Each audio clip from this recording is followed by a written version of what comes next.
Hello friends, welcome back to my channel divine world with Aster Rudra में आप सभी का स्वागत है। नमस्कार। आज हम यहाँ पर वृषभ राशिफल जुलाई 2022 के बारे में डिस्कस करने वाले हैं। ये वर्षफल जो है चंद्र राशि पे आधारित है। जिन भी लोगों की चंद्र राशि वृषभ राशि है या फिर जिनका लग्न से वृषभ राशि निकल कर आता है, ये जुलाई का प्रेडिक्शन उनके लिए एप्लीकेबल होगा। तो इस महीने जो है 5 के 5 प्लैनेट जो है रास्ता अपना चेंज कर रहे हैं, अपनी गति को चेंज कर रहे हैं, अपने हाउसेस को चेंज कर रहे हैं। तो आइए हम समझ लेते हैं कि वृषभ राशि के लिए क्या क्या रहने वाला है और किस तरह से चीज़ें होने वाली हैं। सबसे पहले हम देख लेते हैं कि वृषभ राशि वालों के लिए अगर हम फर्स्ट हाउस में देखें तो यहाँ पर शुक्र बैठे हुए हैं, जो कि अपने अपने ही घर में शुक्र बैठे हुए हैं, जो कि यहाँ पे एक अच्छा योग, एक धन का अच्छा योग लगा के बैठते हैं। केंद्र में वीनस का होना और अपनी ही राशि के अंदर होना एक प्रकार का मालव्य योग बनाता है, जो कि फाइनेंसेस और पैसे के लिए बहुत अच्छा कहा गया है।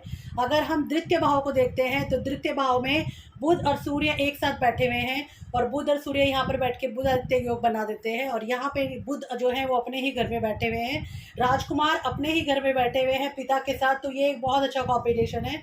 थर्ड फोर्थ फिफ्थ हाउस आपका ब्लैंक है, सिक्स हाउस में Ketu, seventh eighth ninth house आपका ब्लैंक है, 10th हाउस में कर्म के क्षेत्र में शनि बैठे हुए हैं, 11वें भाव में गुरु बैठे हुए हैं और 12वें भाव में मंगल और राहु की युति है। मंगल और राहु यहाँ पर बैठकर अंगारक योग बना देते हैं, जो कि व्यक्ति के अंदर थोड़ा एग्रेशन को, थोड़ा एनर्जीज को बढ़ा देता है। जो ये प्लैनेट्स हैं इस महीने के, ये जो प्लैनेट्स हैं ये चेंज होंगे 16 के बाद, कोई 15 के बाद। जैसे वीनस की जो प्लेसमेंट है वो यहाँ से उठ के 16 तारीख के बाद 13 तारीख जुलाई के से वीनस यहाँ चले जाएंगे थर्ड हाउस में। और बुध और सूर्य जो है, जो अपनी संक्रांत आती है हर महीने की, सूर्य उसमें राशि परिवर्तन करके कर्क राशि में चले जाएंगे और बुध भी उनके साथ ही कर्क राशि में चले जाएंगे। ठीक है। इसके बाद जो शनि है, शनि भी यहाँ से अपने 11वें घर में बैठे हुए हैं। 5 जून को शनि यहाँ से अपनी वक्री चाल में 10th हाउस भाग्य के घर में चले जाएंगे और गुरु यहीं पर रहने वाले हैं। गुरु अपनी जो चाल है वो 29 जुलाई के आसपास थोड़ी वक्री में आएंगे। बाकी के सारे प्लैनेट्स में कोई चेंज नहीं है। तो अगर हम देखें तो टोटल 1 2 3 4 5 ग्रहों के अंदर चेंजेस जुलाई मंथ के अंदर आने वाला है। तो देख लेते हैं जुलाई मंथ के अंदर जो भी प्लैनेट्स के चेंजेस आ रहे हैं, ये आपके लिए क्या लेकर आने वाले हैं। ग्रह गोचर की जो दशा है वो आपके लिए किस तरह की होने वाली है। वीनस का अपने ही घर में होना, केंद्र में होना, लगन में बैठना, बड़ा ही पावरफुल हाउस होता है केंद्र और लगन।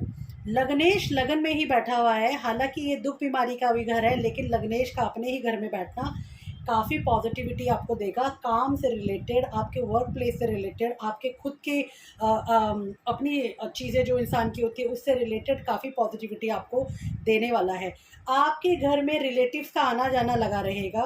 साथ ही साथ किसी फैमिली इश्यूज़ अगर कुछ हुए हैं तो उनको लेकर भी किसी भी प्रकार की जो डिस्टर्बेंस है या गलतफहमियां पास में हुई होंगी वो दूर हो सकती है। अगर हम यहाँ देखें, काफ़ी बिजी होने के बाद भी, क्योंकि शनि यहाँ पे काफ़ी बिजी दिखा देते हैं, तो काफ़ी बिजी होने के बाद भी आप लोग अपने लिए कोई ना कोई टाइम निकाल पाएंगे। अगर मैं यहाँ पर सेकंड हाउस की बात करूँ तो सेकंड हाउस जो होता है आपका कुटुंब परिवार का घर होता है। यहाँ पर बुध और सूर्य बैठे हुए हैं, तो 16 तारीख तक यहाँ पर जो है आपकी इश्यूज़ थोड़े से रिजॉल्व होते मुझे दिख रहे हैं। उसके बाद बुध और सूर्य का प्लेसमेंट जो है थर्ड हाउस में चला जाएगा, पराक्रम के घर में चला जाएगा। और पराक्रम के घर में आना बुध का, अगर काल पुरुष की कुंडली से देखें तो बुध का ये अपना ही घर माना जाता है। यहाँ पर बुध का बैठना अच्छा कहा गया है। वो आपको किसी प्रकार की, जैसे मैंने आपको बोला, थोड़ा सा बिजी होने के बाद भी आप अपनी मर्जी के काम या क्रिएटिविटी के काम कर पाएंगे। तो यहाँ पर बैठा बुध जो है आपको क्रिएटिविटी देगा और सूर्य उसमें एडिशन कर देता है। अगर हम यहाँ पे फोर्थ हाउस की बात करें तो फोर्थ हाउस के लॉर्ड बन जाते हैं सूर्य जो है सेकंड हाउस में बैठे हुए। इसका मतलब आप घर, ये अपने घर का घर भी होता है, हाउस होता है। तो सूर्य यहाँ पर बैठकर घर में किसी तरह का रिनोवेशन का काम आप लोगों का हो सकता है। कुछ रिनोवेशन, फैमिली से रिलेटेड कुछ काम आप लोग करवा सकते हैं। ओवरऑल एक मेंटल पीस आपको रहेगा अगर आप अपनी क्रिएटिविटी से रिलेटेड काम करते हैं। तो अब हम बात कर लेते हैं फिफ्थ हाउस की। फिफ्थ हाउस का लॉर्ड जो है वो बुध बनता है, और बुध जो है इस वक्त सेकंड और थर्ड हाउस में आपके गोचर करने वाला है, दूसरे और तीसरे भाव में। तो यहाँ पर बैठा जो बुध है, जो फिफ्थ हाउस का लॉर्ड है, बच्चों से आपको हैप्पीनेस दे सकता है, या फिर एजुकेशन जो कर रहे हैं या एजुकेशन रिलेटेड जो लोग हैं, जो एस्पिरेंट हैं, कैंडिडेट्स हैं, उनके लिए भी ये समय बहुत अच्छा रहने वाला है। जब बुध अपने थर्ड हाउस में गोचर करेगा, अपने खुद के घर में गोचर करेगा, तो वहाँ पर एक अभी भी अपने घर में बैठा है, नैसर्गिक मतलब जो कि नेचुरल हाउस होता है बुध का, वहाँ पे करने से आपको एक क्या कहते हैं, साहस देगा काम को कंप्लीट करने के लिए।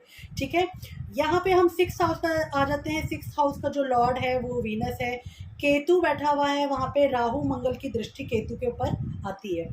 ठीक है, तो जब केतु, मंगल राहु की दृष्टि केतु के ऊपर आ रही है, और ये आपके हेल्थ का, रोज के काम का, इन सब चीज़ों का घर है, तो यहाँ पर क्या दिखता है मुझे थोड़ा सा कि आपके ऊपर ना मौसम रिलेटेड जो हेल्थ इश्यूज होते हैं वो थोड़े से आपको टेक केयर करने की ज़रूरत है।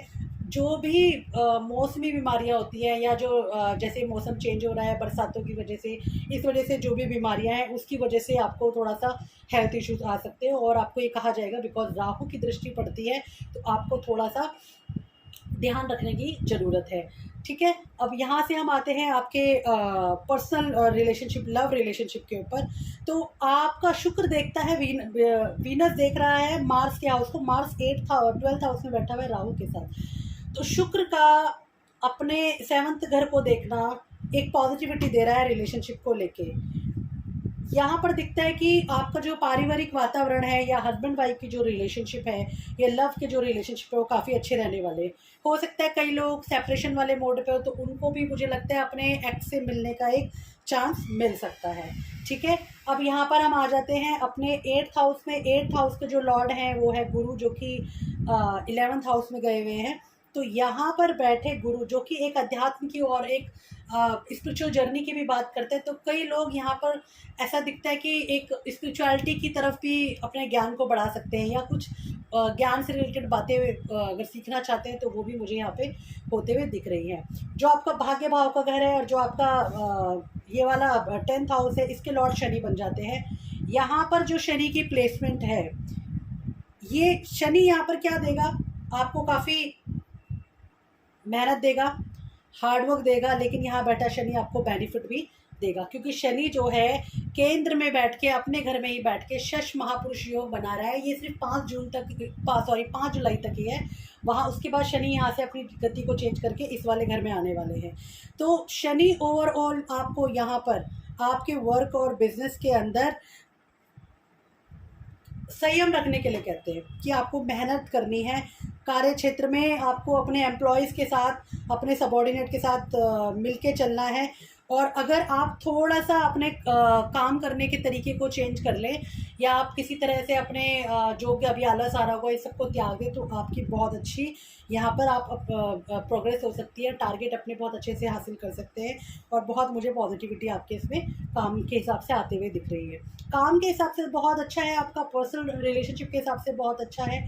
अगर मैं 11th हाउस की बात करूं, जो कि प्रॉफिट का, इच्छा पूर्ति का हाउस भी कहा गया है, वहाँ पे जुपिटर बैठे हैं, तो ऐसा लगता है कि कहीं ना कहीं स्ट्रांगली आप जो है जुपिटर लाइक, कुछ आपको ये रहेगा कि मैं स्पिरिचुअलिटी की तरफ थोड़ा सा अपनी इच्छाओं की पूर्ति करूं, या आपका कोई मन है कि मैं जैसे किसी ऐसी जगह पे यात्रा करने का जो पिलग्रिम हो, जैसे कि धार्मिक यात्रा, तो वो भी छोटी मोटी आपकी मुझे होते हुए दिखाई देती है। अब हम बात कर लेते हैं 12th हाउस का। 12th हाउस में आपके मंगल राहु अंगारक योग लगा के बैठे हुए हैं।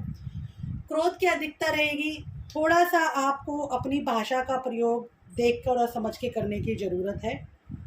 ऐसा लगता है कि आपको अपना एक तो खर्चा करते समय, क्योंकि राहु खर्चा बहुत करा देता है, तो कोई भी एक्सपेंस करते समय अपने बजट को आप बिल्कुल भी ध्यान में रख के चलें। बजट को बिल्कुल भी आपने नज़रअंदाज नहीं करना।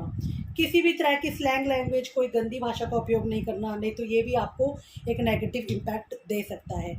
और यहाँ पर आपको क्या, यहाँ पे जो बैठे मंगल और राहु है जो कि 6th हाउस को देखते हैं, तो 6th हाउस जो होता है मामा और मम्मी के साइड का जो भी रिलेटिव्स होते हैं उनके साथ थोड़ा सा रिलेशनशिप आपके ऊपर नीचे हो सकते हैं। तो उस रिलेशनशिप को आपको संभाल के चलना है, मतलब अपने रिलेशनशिप में खटास ना आने दें। और किसी की भी सलाह, मतलब अभी आपको यहाँ पर किसी की सलाह मशवरा नहीं लेना चाहिए, आपको अपने अनुसार चलना चाहिए जो आपको ठीक लगता है।